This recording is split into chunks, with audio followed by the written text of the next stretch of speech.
Olha, vai ter festa em Olinda, livros contando histórias pra guardar na memória. A Fliporto que vem aportar em Olinda. Boa noite.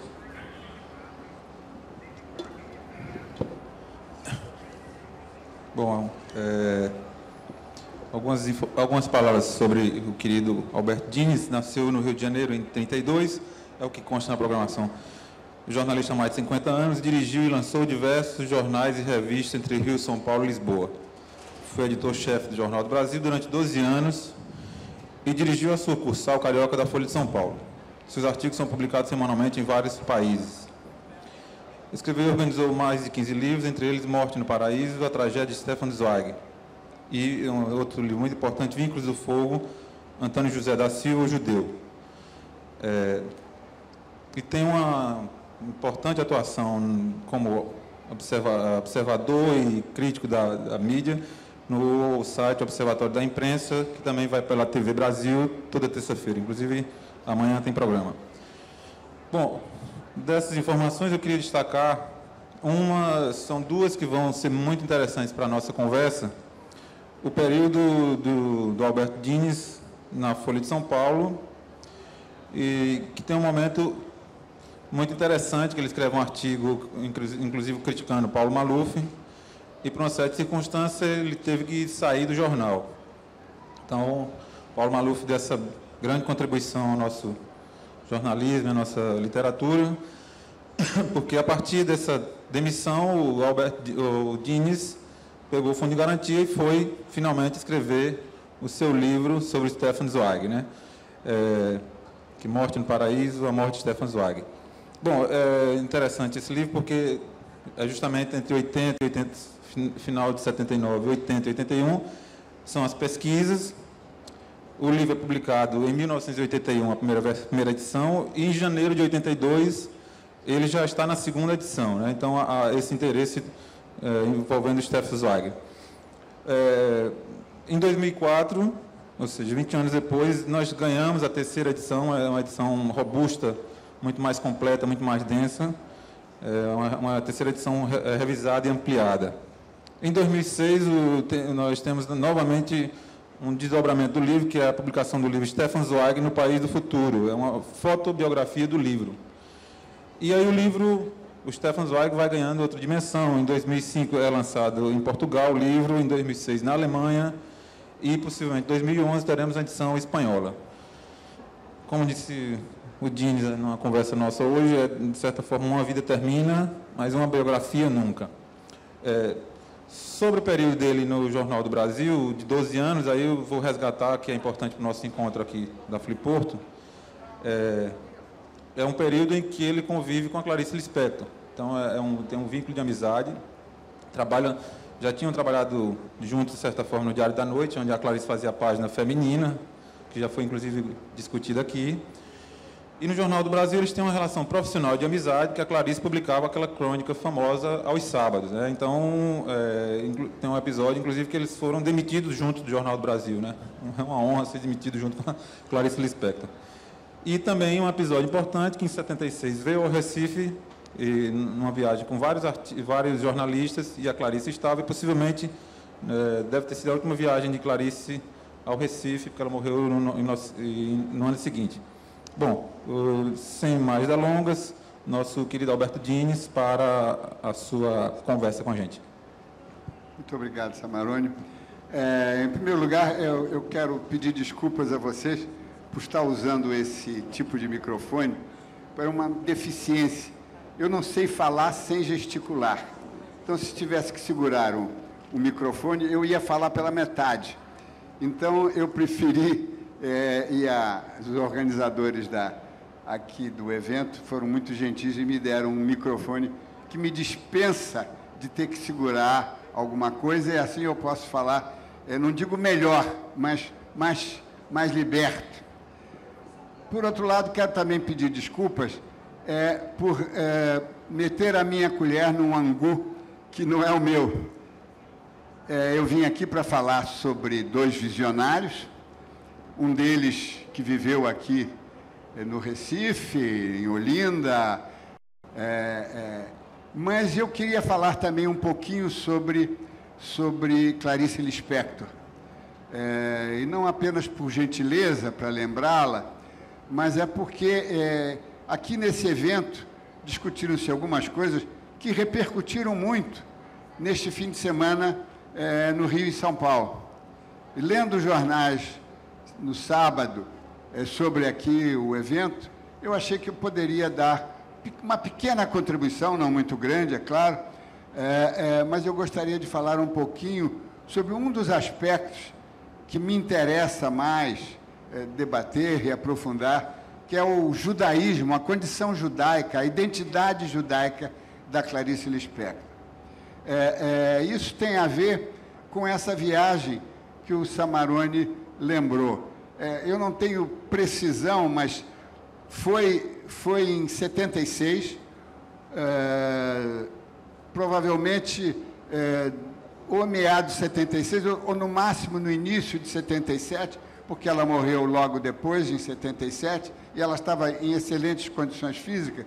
Portanto, foi em 76 que viemos um grupo de jornalistas, intelectuais do Rio, convidados para um evento que eu não consigo lembrar qual, mas lembro perfeitamente que vieram o Milor Fernandes, a Cora Roney e outros, que eu não consigo lembrar, mas os jornalistas aqui vão poder pesquisar e vão poder levantar essa última viagem de Clarice Lispector aqui à sua casa.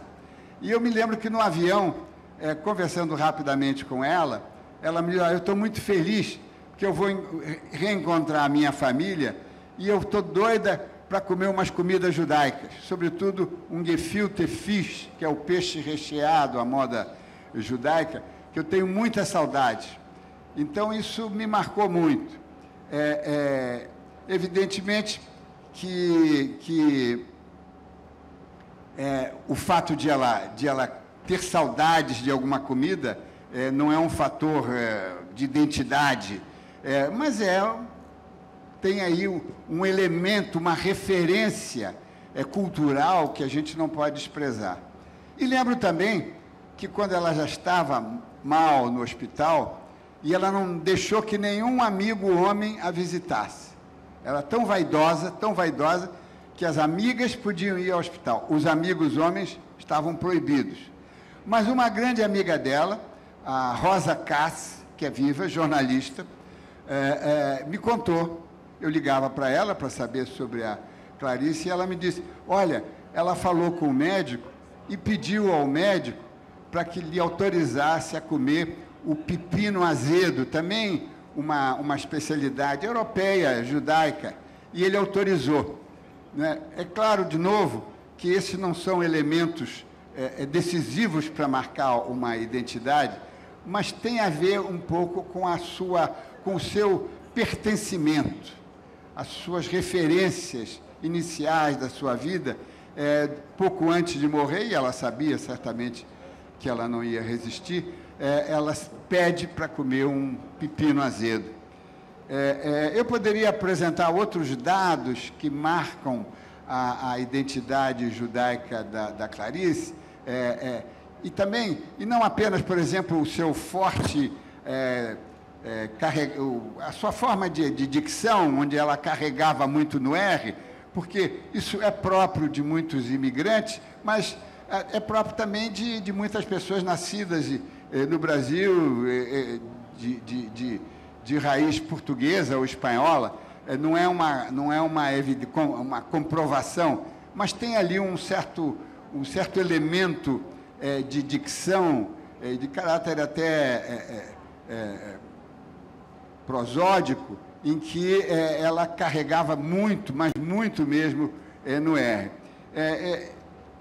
Esse dado sobre a identidade judaica da Clarice Lispector, ele, embora tenha esquentado hoje nesse evento, mas ele já foi estudado. O Nelson Vieira, o americano de origem portuguesa, que esteve aqui, ele já examinou essa questão num livro que ele publicou nos Estados Unidos em 95. Agora mesmo, eu vim da Espanha na semana passada, estive com um grande professor de literatura brasileira, brasileira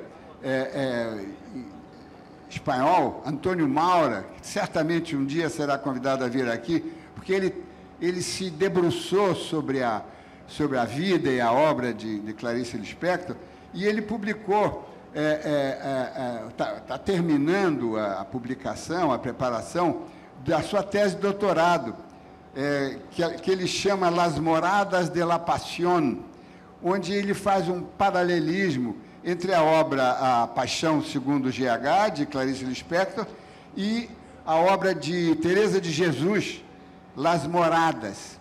É um trabalho muito interessante, pegando dois autores com um intervalo enorme de tempo, e ele consegue trabalhar esse material de uma forma que as aproxima de uma forma fascinante. Portanto, essa presença da judaica na vida da Clarice, ela não pode ser desconsiderada. Ela não era observante, ela não seguia nenhum preceito religioso, mas foi enterrada num cemitério judaico. A sua irmã, Tânia Kaufmann, homônima da professora Tânia Kaufmann aqui do Recife, fui vizinho dela, da Tânia Kaufmann, profundamente ligada à comunidade judaica, infelizmente falecida já, também o marido, a filha, a neta. Portanto, não se pode chegar simplesmente e dizer que Clarice Lispector passou pelo judaísmo sem tocá-lo. Há nela, como há em Kafka, sem evidências, sem ostentação, há questionamentos e há questões muito profundas, muito sutis, que são eminentemente judaicas. O último dado que eu queria lembrar, esse é importante, que foi em dezembro de 73, quando eu fui demitido do Jornal do Brasil, por uma demissão política. O dono do jornal queria agradar o presidente recém-eleito, Ernesto Geisel. Ele resolveu me demitir, depois de 12 anos de casa, por indisciplina. E logo depois foram demitidos, com intervalos de poucos dias, poucos outros companheiros de redação, todos judeus, inclusive a Clarice Lispector, que não tinha nenhuma razão de ser demitida, porque ela era uma das atrações da edição do sábado, não é? E foi gozado que, dias depois da sua demissão, a Clarice, num jantar onde estávamos juntos, ela comentou comigo a ironia da situação. Disse ela que nunca tentara a sua condição judaica, a sua identidade judaica, acabara sendo punida porque era judia. Essa contribuição eu não queria passar por aqui, por este evento, sem deixar de oferecê-la. Esse dado sobre a identidade judaica da Clarice é muito importante para entender a sua universalidade. Ela é importante hoje em todo o mundo, justamente porque ela não precisou ostentar o seu judaísmo, porque o judaísmo é uma coisa universal, algo ligado a uma condição humana muito particular, muito especial, não é? O judeu argue Deus, contesta Deus, discute Deus, não tem nada definido, não tem nada dogmático no judaísmo, e tem algo em Clarice Lispector que faz pensar nesse judaísmo universal, infelizmente tão esquecido hoje em dia. E com isso, deixamos a Clarice por hora e vamos ao tema que me traz aqui, que é um encontro muito interessante, que nunca foi montado, mas que estava pedindo para ser encenado, e espero que essa não seja a última vez que ele vai ser mencionado, que é um encontro entre dois visionários, dois homens que olharam para frente e encontraram um mesmo material. Pensaram o Brasil com anos de diferença entre si, mas com a mesma visão otimista e esperançosa. E o Brasil hoje, no mundo inteiro, está na ordem do dia. país do futuro chegou ao presente, muito embora o futuro de hoje não seja o futuro de antigamente. O que nós chamamos de porvir, futuro, ficou muito banal. Ele muda a cada instante. A cada dia tem uma nova visão do futuro. E as profecias já não fascinam tanto quanto fascinavam tempos atrás. Elas tornaram-se triviais, é um modismo. Fazer profecias sobre o futuro hoje é um modismo. O passado provavelmente produz mais curiosidade do que as previsões para amanhã. A nostalgia hoje parece mais estimulante do que os exercícios de futurismo com suas inevitáveis catástrofes climáticas. Portanto, é preciso entender que o futuro desses dois visionários era um futuro feito com muito mais distanciamento, com muito mais emoção do que as previsões estatísticas, tecnológicas, que podem mudar a cada momento, porque a tecnologia muda a cada momento. O Brasil produz encantamentos há 510 anos. Fascina todos os viajantes e cronistas que estiveram aqui, desde o primeiro, Pero Vaz de Caminha.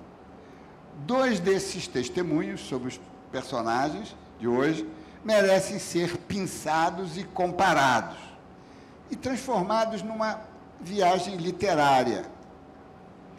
Há nesses testemunhos uma convergência que não deveria ser ignorada, embora um deles seja pós-renascentista e o outro um pós-romântico.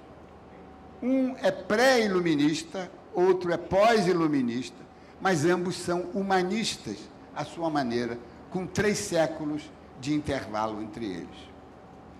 Esta viagem literária começa, na realidade, na antiga Atenas, mais precisamente no 5º século antes da Era Comum, portanto, há 2.500 anos, mais ou menos, e a nossa primeira referência é conhecido como Sócrates. E ele nos chega através de uma ferramenta extraordinária, os 35 diálogos escritos pelo discípulo Platão, onde 2 interlocutores, movidos pela mesma curiosidade e a mesma vontade de buscar a verdade, produziram um dos maiores vetores do conhecimento. Os diálogos aparecem aqui não apenas como um estilo narrativo, mas como um método de aproximações. Promover o diálogo entre 2 autores que não se conheceram, porque viveram separados por mais de 3 séculos, não é uma fantasia ficcional de minha parte. Ao contrário, é um projeto de engenharia intelectual.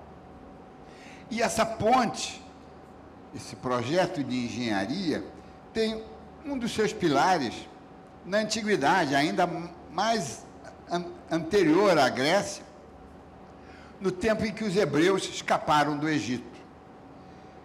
Então, para vencer as tentações idólatras e convencê-los a manter-se como um povo livre, o Todo-Poderoso ofereceu-lhes a promessa de conduzi-los à terra prometida, Canaã, onde mana o leite e o mel.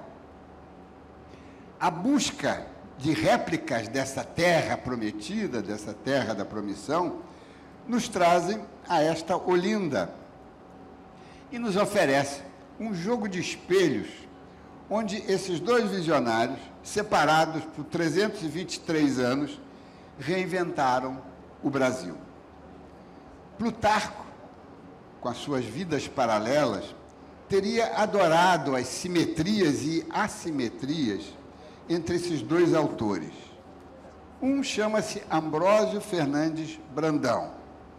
É lisboeta, capitão de uma companhia de infantaria, coletor de dízimos, senhor de engenho em Pernambuco, na Paraíba, e muito provavelmente morador durante muito tempo aqui em Olinda. O outro é vienense, formado em História em Berlim.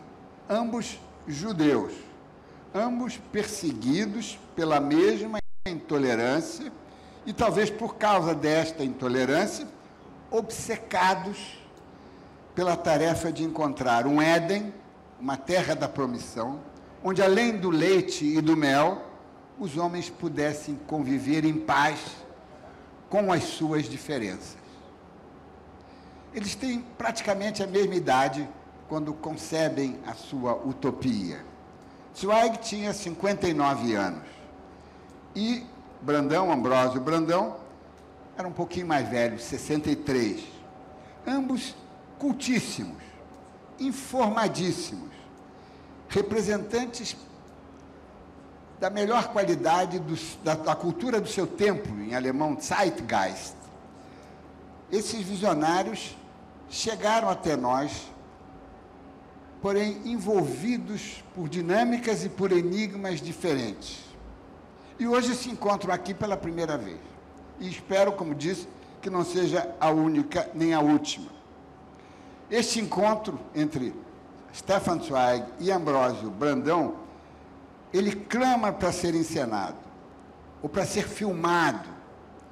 Convido os novos encenadores, teatrólogos e diretores de filmes e documentários a tentar fazer uma montagem, uma conversa mesmo, não apenas uma conversa sobre uma conversa, entre essas duas figuras que souberam enxergar um Brasil diferente.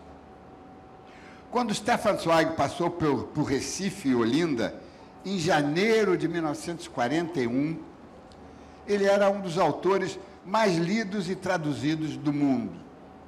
No Brasil era um best-seller, adoradíssimo pelo público feminino, e não por ser açucarado. Ao contrário, ele servia-se do amor para desvendar os tormentos da alma, os abismos da alma humana. Teatrólogo, biógrafo, ensaísta, no início da Primeira Guerra Mundial, juntou-se aos pacifistas europeus, e, em seguida, na década entre as duas guerras, começou a procurar desesperadamente um recanto capaz de resistir aos confrontos raivosos que já se anunciavam no velho mundo. Quando Hitler tomou o poder na Alemanha, Stefan Zweig deixou a Áustria e instalou-se em Londres. E, finalmente, depois de alguns anos, pôde conhecer o Brasil. Apaixonou-se de imediato pela humanidade multicolorida do Novo Mundo. Verdadeiro paraíso racial, a expressão é dele, em contraste com o inferno racista que ele deixou para trás. Prometeu voltar. Queria escrever um livro sobre o país e converter-se, conforme disse aos jornais que deram manchete, ele queria ser o camelô do Brasil na Europa. Zweig passou aqui por Pernambuco, esteve aqui em Olinda, veio num Catalina da Paner. Catalina era um hidroavião que fazia o voo pelo litoral. E estava a caminho de Belém, de onde retornaria aos Estados Unidos para terminar a redação do seu livro sobre o Brasil. Mas não tinha um título. Tinha um livro, tinha um projeto, tinha uma visão, mas não tinha um título. Não tinha aquele toque mágico que o levaria aos leitores do mundo inteiro, tal como acontecera com outros sucessos dele, como A Luta com o Demônio, Carta de uma Desconhecida, 24 Horas na Vida de uma Mulher, Confusão de Sentimentos, ou, posteriormente, com a sua extraordinária autobiografia, O Mundo de Ontem. O Brasil merecia um livro cujo título seria capaz de converter-se numa marca registrada, num autêntico sobrenome. Isso ele queria, mas não tinha conseguido encontrar esse sobrenome para o Brasil. Não se tem notícia de outra obra de Ambrósio Fernandes Brandão. Aliás, a única que leva o seu nome passou mais de 300 anos apócrifa e anônima. Sabe-se pouquíssimo a respeito da obra e do seu autor. Porém, uma coisa é certa, ele era cristão novo, ou, como diz o Ronaldo Vai em Fácil, um judeu novo. Um judeu convertido à força, ou descendente de judeus convertidos à força, que cria um novo judaísmo. Ambrósio Brandão foi convocado 2 vezes para depor no funesto Tribunal do Santo Ofício, sendo que uma delas como testemunha no processo contra Bento Teixeira, também cristão novo, o primeiro poeta residente no Brasil, aliás, aqui no Recife, a publicar uma obra em Portugal. A segunda convocação de Ambrósio Fernandes, à Inquisição, foi para defender-se da acusação de judaizante por guardar os dias do sábado, que esse era um traço identificador para as delações. Quem não trabalhasse nos sábados poderia ser denunciado, que era a prova de que era judeu. Isto é muito gozado e irônico, porque, embora tenha escrito uma obra anônima, até recentemente apócrifa, Ambrósio Brandão não escondia as suas origens e suas inspirações. Os seus diálogos são 6, que compõem uma conversa que dura 6 dias, ou melhor, que dura 7 dias. Mas então, por que em 7 dias só houve 6 diálogos? Porque ele fez um intervalo sabático. Porque, como judeu, ele tinha que preservar o sábado. Isso, evidentemente, não está enfatizado, mas fica claro que as conversas eram diárias, foram 6 conversas ao longo de 7 dias, porque o 7º dia era preciso reservar para o descanso,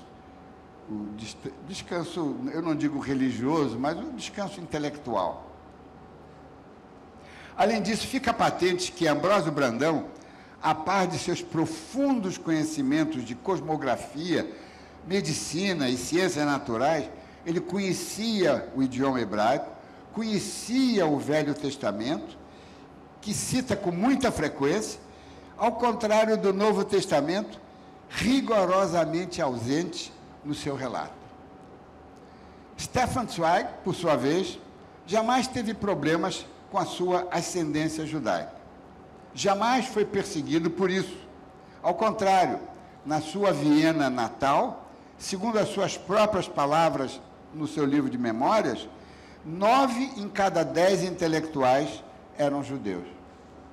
Não era observante, mas o primeiro a dar-lhe uma oportunidade como escritor e poeta foi outro judeu, outro visionário, o jornalista Theodor Herzl, o pai do sionismo moderno. Mas como pacifista convicto e intransigente, Stefan Zweig sabia que o nacionalismo, qualquer nacionalismo, inclusive o nacionalismo judaico, é o incubador da beligerância. A obra que abriu a Zweig as portas da fama foi um drama bíblico, Jeremias, escrito no início da Primeira Guerra Mundial, incentivado pelo seu mestre de então, o humanista francês Nobel de Literatura, Romain Rolland. Jeremias é uma ode ao profeta íntegro, que adverte o seu povo contra os perigos do triunfalismo e os inevitáveis desastres das guerras. O título Diálogos das Grandezas do Brasil não foi problemático para Ambrósio Fernandes Brandão. É a designação natural, objetiva, sem floreios, de alguma coisa que realmente aconteceu. Um diálogo prospectivo sobre aquela maravilhosa terra onde ele vivia. Mas a identificação do autor resultou de uma façanha biobibliográfica que levou mais de meio século e envolve as maiores figuras da nossa historiografia, começando por Francisco Adolfo Varnhagen, continuando através de Capistrano de Abreu, Rodolfo Garcia e, sobretudo, José Antônio Gonçalves de Melo, pernambucano. Herdeiro destes e prefaciador da terceira edição, a primeira edição integral, é Leonardo Dantas Silva, cujo livro está nas livrarias e realmente é uma pessoa que merece todas as nossas homenagens. O nome do autor, Ambrósio Brandão, não aparece em todas as edições, só aparece nas duas últimas, mas está criptografado no pseudônimo de um dos interlocutores, que se chama Brandônio, um português que vivia no Brasil há mais de um quarto de século, a contar desde 1583, profundo conhecedor da sua geografia, meteorologia, ecologia, arqueologia, economia, flora e fauna. E assim municiado, este Brandônio, que no fundo é Ambrósio Brandão, discorreu não apenas sobre as riquezas do Brasil e os bons ares que envolvem aquele país, mas também sobre as oportunidades que o país oferece aos que aqui desejam fixar-se. O outro interlocutor dos diálogos chama-se Alviano, pseudônimo de Nuno Álvares, português recém-chegado, profundamente cético no tocante à colônia, mas muito curioso. Brandônio aprendeu com Platão, e este com Sócrates, que a verdade não aparece de repente, por casualidade. É fruto de uma troca, de um processo obstétrico semelhante a um parto. A vasta cultura de Brandônio precisava ser provocada. As perguntas de Alviano têm a função de acionar o formidável acervo de informações e percepções do seu interlocutor. Brandônio e Alviano são anagramas, lembram personagens de novelas de cavalaria e romances pastoris do Renascimento português. Há inúmeros casos, por exemplo, um dos autores que ainda é um mistério, já um pouco esclarecido, é o Crisfal, da literatura portuguesa de então, que no fundo era Cristóvão Falcão, Crisfal, que no fundo era Bernardino Ribeiro, autor de Menino e Moça, cuja origem também se atribuía a conexões com cristãos novos. O tema que domina as conversas entre Brandônio e Alviano é essencialmente rural, pastoril. Quase não se mencionam os minérios, nem o ouro, que seria obrigatório falar, já que o ouro foi o vetor que motivou os descobrimentos ibéricos. As riquezas apontadas por Brandônio são frutos do trabalho e, sobretudo, frutos do conhecimento. Obscuras são as razões que levaram Ambrósio Brandão a competir com Stefan Zweig para ser o camelô do Brasil na Europa. Não se sabe por que razão assumiu-se como propagandista do Brasil. Stefan Zweig é transparente, não esconde as razões que o levaram a escrever a sua quimera. Em primeiro lugar, é preciso considerar que um intelectual do porte de Zweig só escrevia sobre aquilo que o fascinava. O seu encantamento com o Brasil foi genuíno, e a promessa de escrever o livro foi pública e voluntária, quando encerrou a sua primeira visita ao país em 1936. Sabia que não era o primeiro europeu a fascinar-se com o país. A brasiliana em línguas estrangeiras é vastíssima e ele a conhecia. Zweig queria trazer um novo olhar sobre o Brasil, um olhar mais filosófico, mais antropológico, mais contemplativo, sobretudo à luz do que acontecia naquele momento no mundo. Ele pretendia reinventar o Brasil com base no que estava acontecendo naquele exato momento, com um crescimento absurdo da intolerância nazifascista. O humanismo europeu estava exprimido, naquele momento, entre o materialismo soviético e o materialismo norte-americano, que Zweig abominava de igual maneira. Estava consumido internamente pelo ódio político-racial. A América do Sul afigurava-se para Stefan Zweig como um remanescente da Europa tolerante, iluminista. Ele nada conhecia sobre as relações, sobre a história das relações raciais no Brasil.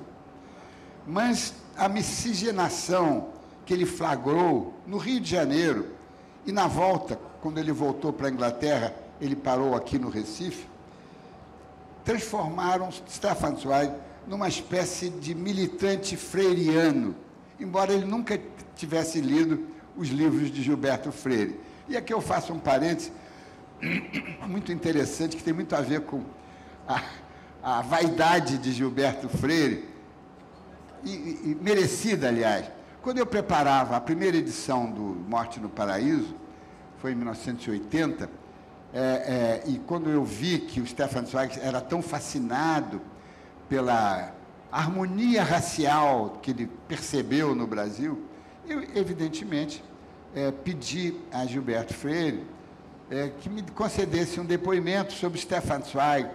E ele, naquela época, ia ao Rio de Janeiro, eu não sei se uma vez por mês ou uma vez a cada 3 meses, ele fazia parte do Conselho de Cultura e tinha que ir ao Rio de Janeiro. Marcamos um encontro lá no prédio do antigo Ministério da Educação, aquela obra linda de Corbusier e Niemeyer e Lúcio Costa, e conversamos lá algumas horas. Eu gravei, felizmente a fita perdeu-se, mas é muito interessante, quando eu perguntei a Gilberto Freire se tinha lido o Brasil, País do Futuro, ele falou assim, li, gostei, mas ele não leu a minha obra. Ele não leu a minha obra, ele não entendeu o Brasil, assim, alguma coisa meio... Eu achei muito apropriado, porque realmente, por intuição, por observação humana do Stefan Zweig, ele percebeu que o Brasil era diferente dos Estados Unidos, onde também houve uma forte imigração, uma forte escravidão e deportação de africanos, mas as relações raciais nos Estados Unidos eram diferentes das brasileiras. E ele se estende sobre isso, na base das observações, mas Gilberto Freire identificou que ele não leu a sua obra, e deveria ter lido, porque se ele pretendia falar sobre o Brasil, mesmo que rapidamente, ele deveria ter citado Gilberto Freire. Mas havia um ingrediente humanitário nas motivações para o livro brasileiro de Stefan Zweig.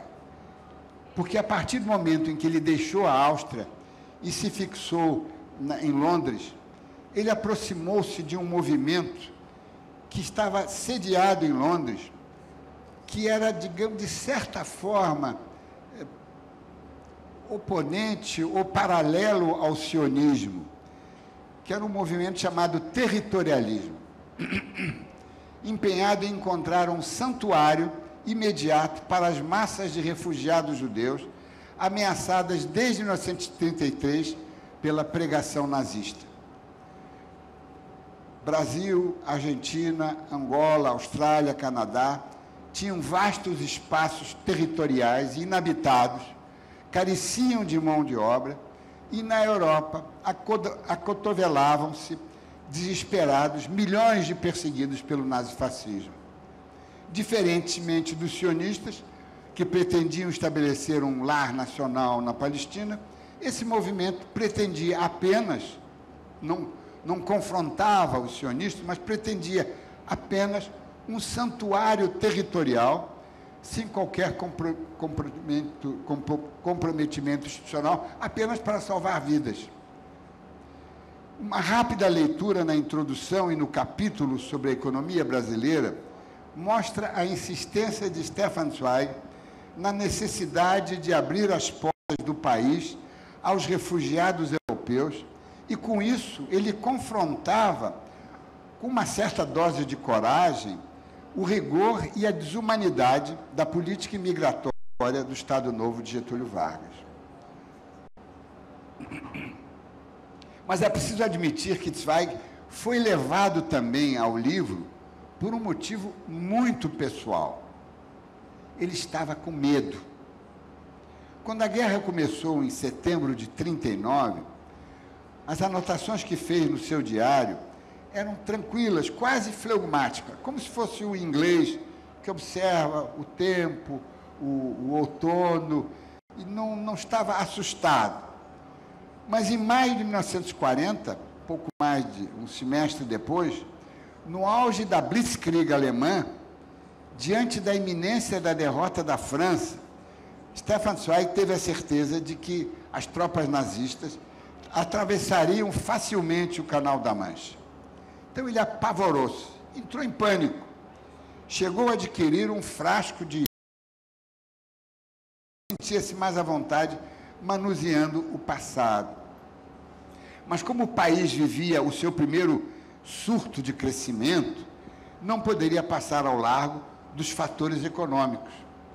Por isso, apoiou-se ostensivamente, citando profusamente o Roberto Simons, que era um grande empresário paulista, fundador da disciplina de estudos econômicos no Brasil. E graças à contribuição de Roberto Simons, ele sugere uma solução capaz de compensar a inexistência de combustíveis fósseis no Brasil. Até então não tinha pré-sal, não tinha nada. Ele achava que o Brasil precisava de uma fonte de energia para os transportes não ferroviários. E ele propõe o uso do álcool produzido a partir da cana-de-açúcar. Claro que essa foi uma das ideias sopradas por Roberto Simons. Antes mesmo de terminar o texto e escolher o título, Stefan Zweig já se ocupava com um lançamento espetacular do livro. Quando chegou a Nova York, vindo do Brasil, já tinha acertado a edição em inglês para os Estados Unidos, a alemã, que obviamente não poderia ser impressa na Alemanha e teria que ser impressa em Estocolmo. Junto dela foi impressa também a edição sueca, acertou a edição francesa a ser publicada em Nova York pela Maison de France, a única casa publicadora da França Livre, não sujeita ao regime de Vichy. Acertou a edição espanhola, como sempre, impressa na Argentina e traduzida pelo seu amigo Alfredo Kahn, e a edição portuguesa, impressa pelos seus editores tradicionais do Porto, a Livraria Civilização. O título original em alemão ainda não estava decidido, quando assinou os contratos de tradução, tanto que os contratos que estão na Biblioteca Nacional, o título está em branco ou apenas uma sugestão. Ele estava muito angustiado, com o livro pronto, tudo acertado, e não tinha um título. E quem o salvou foi o tradutor do livro para o inglês. O irlandês James Stern, que também estava em Nova York, encontrou, escondida no texto, uma epígrafe, aquela frase que abre um livro, que serve de mote para o livro, escrita em francês, que produziu o título e consagrou a obra. Terre d'Avenir, País do Futuro, em alemão, Land der Zukunft. A feliz epígrafe tinha sido escolhida por Stefan Zweig, mas ele não tinha percebido que dentro dela tinha essa expressão-chave que realmente transformaria o livro num sucesso geopolítico, eu diria. Mas essa frase, ela foi recortada de uma carta do então embaixador do Império Austro-Húngaro junto à corte de Dom Pedro II, o conde Prokesh-Osten, que tentava persuadir um diplomata francês a aceitar a indicação do seu governo para servir na corte imperial do Rio de Janeiro. A persuasão foi bem sucedida. o francês aceitou a tarefa de representar o seu governo no Brasil e, posteriormente, tornou-se frequentador assíduo do palácio e amigo do imperador Dom Pedro II. O problema é que o destinatário desta carta chamava-se Joseph Arthur Gobineau, intelectual de peso, autor de uma abjeta obra convertida na Bíblia do Racismo Moderno, ensaio sobre a desigualdade das raças humanas. Gobineau foi amigo íntimo do Richard Wagner, das vanguardas reacionárias francesas do século XIX e inspirador da moderna extrema-direita francesa, que naquele momento aliara-se ao nazismo e comandava o governo títere de Vichy. Zweig até que contesta no seu livro algumas das ideias racistas de Gobineau, mas não se deu conta de que esse nome estava na epígrafe e que aquele nome era um nome maldito, sobretudo no mundo democrático e, sobretudo, para a edição francesa. Os franceses, quando viram a epígrafe, logo no início do livro, foram rápidos. A epígrafe foi suprimida e, por uma tradição, nunca mais foi editada, foi incluída nas edições francesas. Se comprarem hoje, em pocket, o Brasil, País do Futuro, em francês, não vão encontrar a epígrafe que deu origem ao título, porque Stefan Zweig teve a inabilidade de incluir a epígrafe, que era uma carta para o Gobineau, não do Gobineau.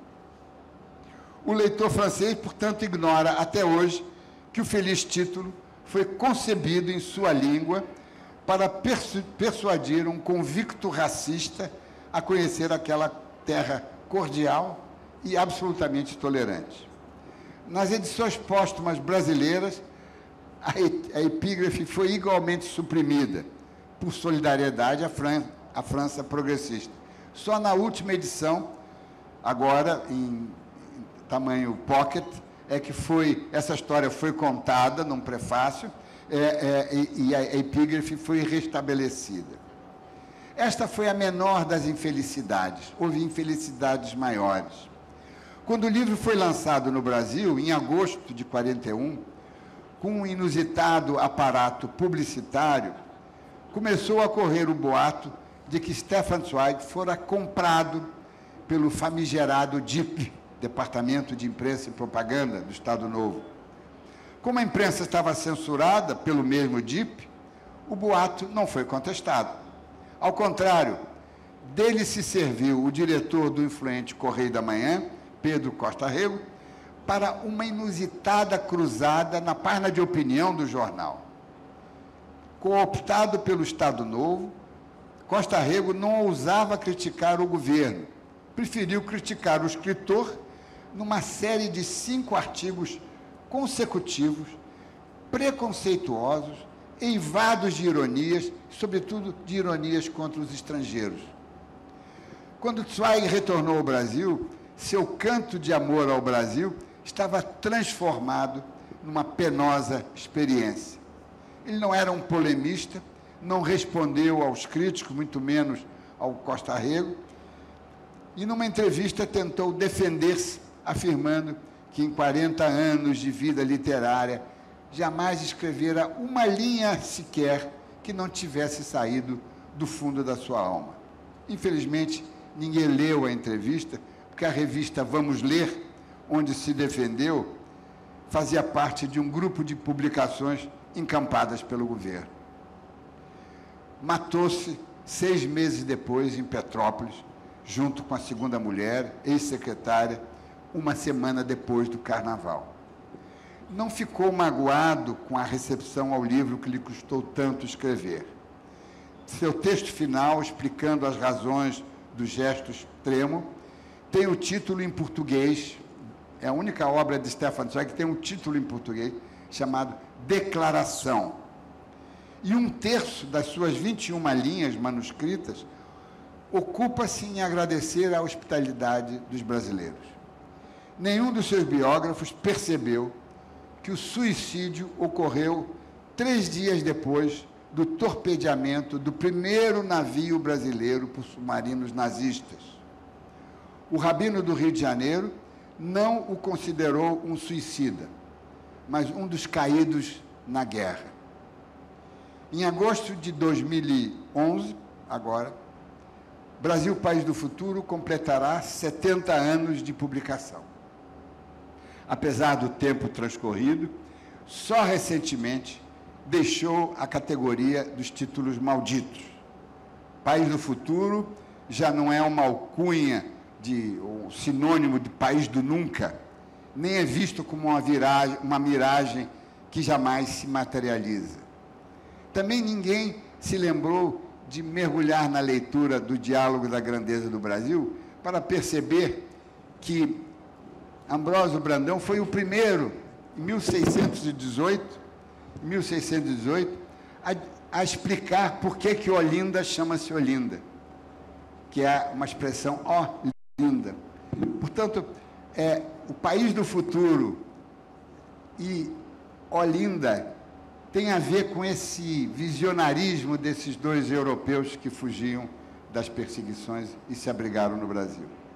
O Brasil passou a ser uma história de sucesso. Zweig foi o primeiro a antecipá-la e, de certa forma, o primeiro a pagar por ela. Um único crítico teve a acuidade e a generosidade para enfrentar o linchamento do refugiado, que ousou apropriar-se do amor a um país alheio e publicou rasgados elogios ao livro.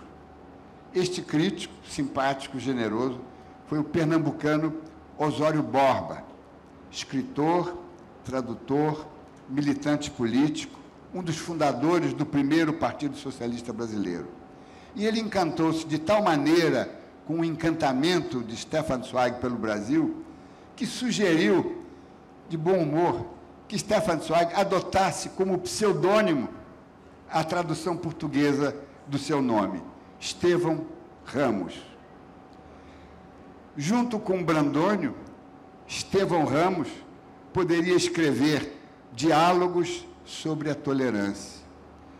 Tolerância essa que tanta falta faz em nossas estantes, em nossas mentes, em nossa legislação, em nossa maneira de viver. Clarice Lispector, apesar da sua legendária descrição, os aplaudiria. O poeta Bento Teixeira, que morreu tuberculoso nas masmorras da Inquisição de Lisboa, sentir-se-ia reabilitado. De minha parte, gostaria de vê-los juntos, subscrevendo um manifesto em defesa de um Estado laico, secular, pré-condição para uma república verdadeiramente democrática. Muito obrigado. Temos um problema de entendimento agora que eu vou ter que chamar meu amigo Mário Hélio, porque a moça me informou 2 vezes que o tempo era X e eu torcendo para que o tempo coincidisse com o final da leitura. E aí, quando faltava uma página, ela disse que o tempo acabou. Mas aí, eu não sei se temos tempo para perguntas. Mário? Tem algum emissário de Mário que pode dizer se... acho que, bom, como ninguém falou nada, na ausência de Mário de censores, mais 10 minutos. Bom, então quem quiser mandar perguntas pode mandar. Diniz, eu queria fazer uma pergunta inicial para a gente seguir aqui. Bom, uma é sobre já chegou.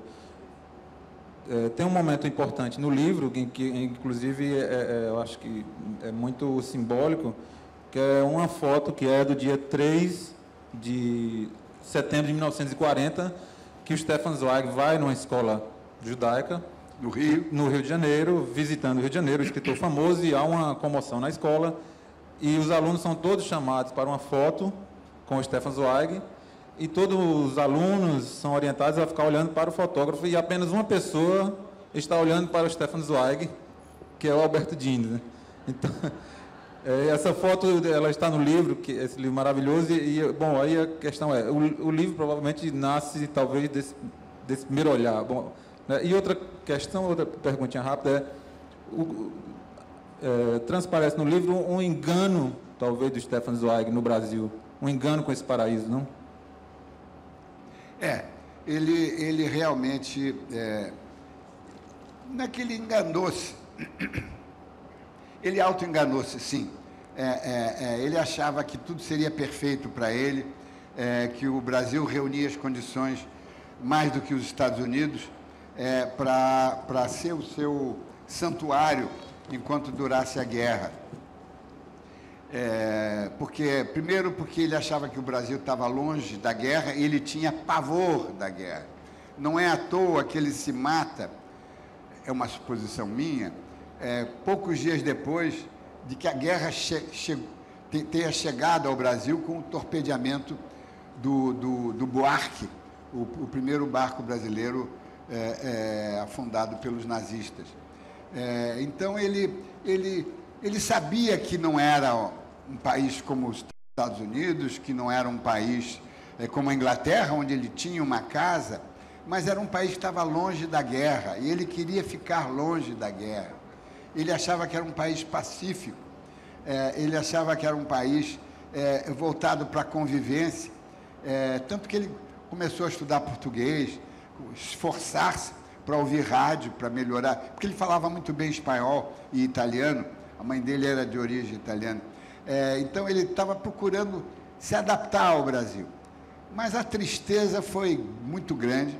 Evidentemente, um pouquinho da mágoa sobre a recepção ao livro ficou, mas ele não deixou que isso transparecesse, porque ele sabia que fez um livro honesto. Ele gostava do Brasil e escreveu o que ele gostava. As calúnias que se publicaram a respeito não tocaram, porque ele sabia que primeiro, ele era um homem rico, ele deixou uma fortuna, em dinheiro mesmo, embora morasse muito modestamente. Nós compramos a casa dele lá em Petrópolis, vamos fazer um museu, pretendemos inaugurar agora no ano que vem. É uma casa mínima, um bungalôzinho de 3 quartos mínimos, cozinha de terra batida, fogão a lenha. Então, ele não era uma pessoa que ostentava. Ele tinha dinheiro, não se matou porque estava pobre, ele se matou porque estava triste com o mundo. Ele não tinha condição, achava que não tinha energias para aguentar a guerra, porque sabia, isso está em várias cartas, que depois dessa guerra viriam outras guerras. Ele previu a Guerra Fria, ele previu o confronto Rússia e Estados Unidos, embora não tenha se materializado num grande confronto, mas marcou o final do século XX.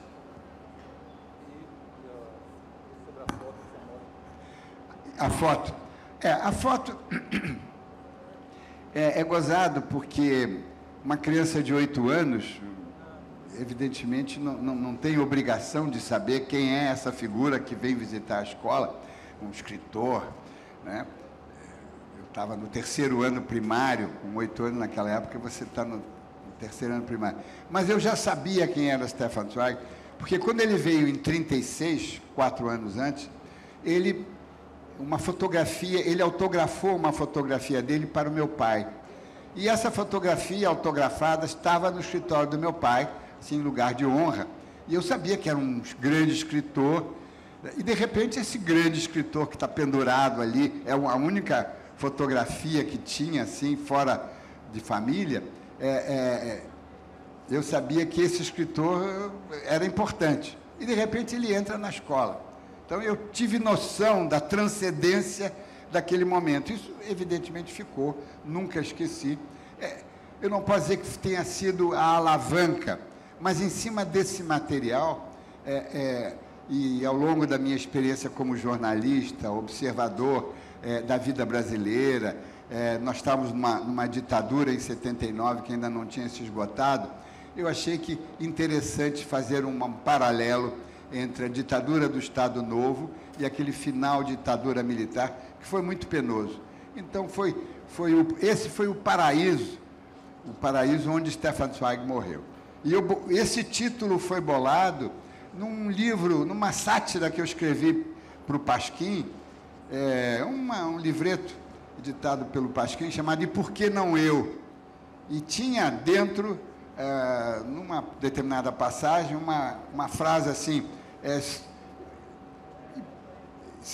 esse país é tão estranho que o homem que viu nele um paraíso matou-se. Achei essa frase muito rica, tirei, evidentemente, e em seguida anotei Morte no Paraíso, porque eu já estava trabalhando na pesquisa sobre o livro, sobre a biografia, que afinal acabou sendo escrita. Bom, tem duas perguntas aqui. Hannah Koresh, ela está escrito que é sobrinha de Isaac Pilcher, deve ser uma informação. Hein? Hannah Koresh, sobrinha de Isaac Pilcher, você deve conhecer. Ela pergunta sobre Clarice. No livro A Hora da Estrela, Clarice mostra um novo olhar sobre o Brasil? Não, a Clarice era muito subjetiva. A gente tem que entender ela embora ela tenha trabalhado em jornal, em diferentes ocasiões, feito excelentes entrevistas também, ela não era, enquanto escritora, ela não era objetiva, quer dizer, você não vai encontrar nela objetividades, você vai encontrar todo um processo subjetivo, onde entra o Brasil, entra a sua condição judaica, entra tudo. A vida espiritual, o mundo, o universo da Clarice Lispector é uma coisa muito particular, não objetivo, mas, ao mesmo tempo, muito humano, muito compreensível, muito presente. Não é? Daí a sua força hoje. Bom, se chegarem mais perguntas, a gente ganha mais 10 minutos. Tem um momento do livro, tem outra pergunta aqui, que o Jorge Amado ele fala que Zweig enfiou-se num gueto. Ele tem uma coisa por aí, né? Foi o Rubem, acho que o Rubem Braga. Rubem né? Braga. E tem um texto seu do próprio livro mesmo, que você diz que Zweig foi impelido ao judaísmo, né? Queria que você falasse um pouco mais, porque são coisas... porque é o seguinte, ele não conhecia ninguém no Brasil. A pessoa que estava mais próxima dele era o seu editor, que era judeu, Abraão Coogan, um jovem, um homem que revolucionou o comércio de livros no Brasil, e ele estava muito ligado ao Coogan. Eles falavam em francês, o Coogan falava francês, não falava alemão, e o segundo idioma do Stefan Zweig era o francês. Então, ele estava muito preso, e foi por causa do Coogan que ele conheceu alguns acadêmicos da Academia Brasileira de Letras, que naquela época tinha ainda pior fama do que tem hoje. Então, ele se refugiou, ele ficou ali muito amarrado ao programa que o Coogan fez para ele, inclusive a visita a essa escola, porque quem organizou tudo isso foi o Coogan, que era os sobrinhos do Coogan, estão na fotografia também, estudavam na mesma escola. Então o Coogan procurou fazer com que ele fosse conhecido na comunidade judaica, porque era muito importante. Aqueles anos foram anos muito difíceis para o judaísmo brasileiro. Vocês não sabem, nós tínhamos o fascismo no Brasil, era uma realidade. O Partido Integralista, embora em 1940 ele já tivesse sido dissolvido, mas ele estava disseminado na alta administração brasileira. Era o partido com o maior número de membros, de associados. Fala-se em 400 mil naquela época, muito mais do que o Partido Comunista, que não tinha associados inscritos, que era ilegal. O fascismo no Brasil era muito profundo, muito intenso, muito trabalhado também pela Igreja, pelo Partido Integralista, pelos nacionalistas.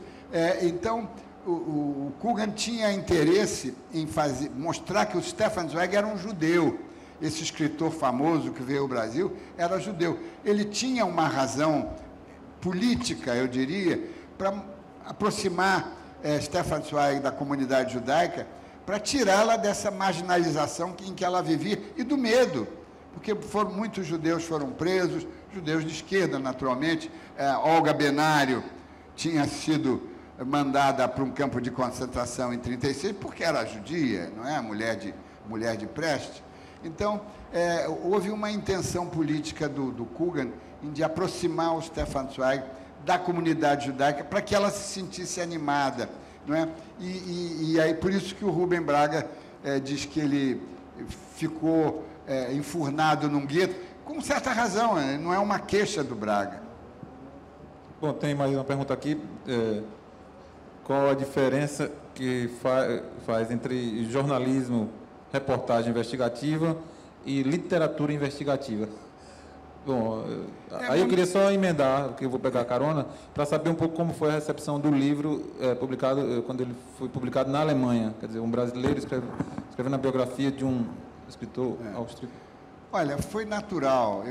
Eu sempre, como todo jornalista, sempre quis fazer um pouco de literatura. Fiz, publiquei contos, tenho livros de contos publicados e tinha projetos. Até a Clarice conheceu um desses projetos e falamos muito sobre esse projeto.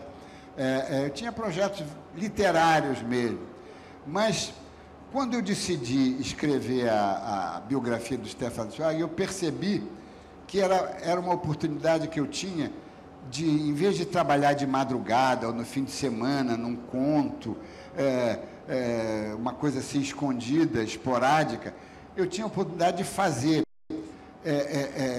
jornalismo e literatura juntos à luz do dia, em tempo integral, porque eu decidi pegar o meu fundo de garantia e aplicar na Bolsa e durante um ano viver às custas desse fundo de garantia para trabalhar o Stefan Zweig. Então foi um caminho natural em que eu senti que eu podia fazer literatura e jornalismo juntos. E hoje isso se chama jornalismo literário, jornalismo, o Garcia Marques chama jornalismo narrativo. A biografia é uma forma de literatura. Evidentemente que eu discordo de alguns biógrafos que todo ano, a cada 2 anos, publicam uma biografia diferente. Eu acho que biografia é um sacerdócio. Eu posso escrever outras biografias e pretendo escrever, mas eu continuarei comprometido com a vida do Stefan Zweig, porque cada dia aparece um dado novo. Sobre a Alemanha, foi muito curioso, porque quando o meu livro saiu, e saiu com algum sucesso, algumas pessoas alemãs que viviam no Brasil se entusiasmaram e levaram o meu livro para uma editora alemã, a editora do Stefan Zweig, Fischer Verlag. E o sujeito lá disse assim, o que um brasileiro pode acrescentar sobre a vida de Stefan Zweig? Ela me contou isso e eu fiquei louco da vida, mas o que eu podia fazer? Eles é que decidiam. Finalmente, muitos anos depois, né, eu consegui, por vias travessas, levar o projeto para uma editora mais progressista, mais ousada, que se encantou e justamente adotou o livro, o título, que é o título diferencial, quer dizer, Morte no Paraíso. Quer dizer, não se pode contar a biografia do Stefan Zweig sem falar em Brasil. De 1928 até 42, quando ele morreu, ele esteve ligado ao Brasil. Em 28, quando ele estava procurando alguma coisa na América do Sul, e em 42, quando ele vivia aqui. Então, não se pode... uma biografia completa do Stefan Zweig tem que ter uma porção grande, uma porção brasileira, porque ele descobriu o Brasil, ele reinventou o Brasil, pagou por isso, apressou a sua morte, talvez por isso, mas ele tem a ver com o Brasil, e por isso que essa edição teve razoável sucesso, já está na 2ª edição alemã, e eu acho que essa é a marca. O Stefan Zweig não é apenas um escritor austríaco, é também um escritor europeu, angustiado com o fim daquela Europa, que encontrou no Brasil e na América do Sul em geral uma razão de ter esperança no mundo. Bom, agora o tempo acabou mesmo. Queria agradecer ao Alberto Diniz, a todo mundo. Obrigado. A Marielle pelo convite. Por essa última mesa redonda da Fliport. Obrigado.